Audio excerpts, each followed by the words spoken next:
ګورې لکه څنګه چې نن سبا پر میډیا هر طرف تی ویني د پرانیست شي سیل ولګېدی د پرانیست شي سیل ولګېدی د پرانیست شي سیل ولګېدی راسې ارزانه څومره دنیا ورته راجمع کېږي څومره دنیا ورته راغلي د کپړو سیل ولګېدي د ګوټو سیل ولګېدي د پرانیست شي سیل ولګېدي مولانا مفتی انعام الحق قاسمي صاحب هغه لیکي چې په روژه کې الله جل جلاله د جنت سیل ولګېدي راسې د جنت خریداران دې رامخته سي په څومره اساني سره په معمولي اعمالو په معمولي کوشش سره الله جل جلاله تا ته جنت درکړي ستا عفو کړي تا ته بخشش کړي تا ته مغفرت کړي دنیاوي شان چې معمولي ارزانه سي د لږ څه سیل ولګېږي دنیا پرامه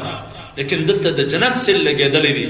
او خلک ځوانان د دې څه په غونډه دي ځوانان د دې څه په شا دي ځوانان ودې ته شا کړې ده ځوانانو مخ ځناړولی دي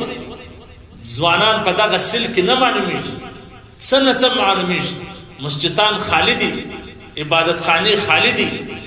د لمنځو وروسته ځوانان نشته یا بیده دي یا په میلو وتلی دي یا په کیلو کې مصروفه دي په لهو العب مصروفه دي دلته د جنت د سیل اعلانونه کېږي لیکن دی نشته راسې عزتمنو د دې سیله څه ګټه واخله راسې عزتمنو د دې سیزنه څه ګټه واخله راسې عزتمنو د الله و طرف ته منډه کړي ففروا الى الله راسې د دې حصهدار سي راسې د دې خریدار سي افسوس به وکړي بیا به ملاس د څه نه داسې به دا روژه درسه تېره سي